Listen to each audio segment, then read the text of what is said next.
Здравейте, правим едно видео за един нов модел GPS и този път не са за кучета, а са за животни, които са на свободно отглеждане, било то крави, коне. И сега ще ви покажа за какво става дума.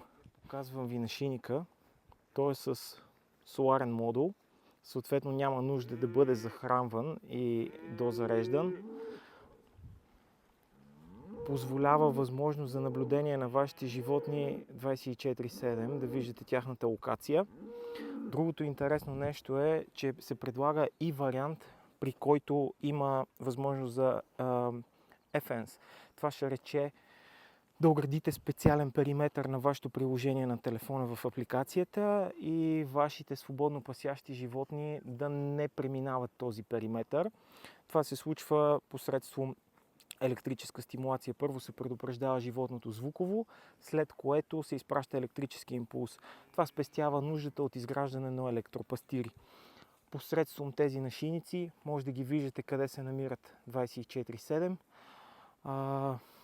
Може да придобивате и повече информация за вашите животни, в какво състояние са, активни ли са, не са ли активни и така нататък. Ако имате нужда от повече информация, може да се свържете с мен.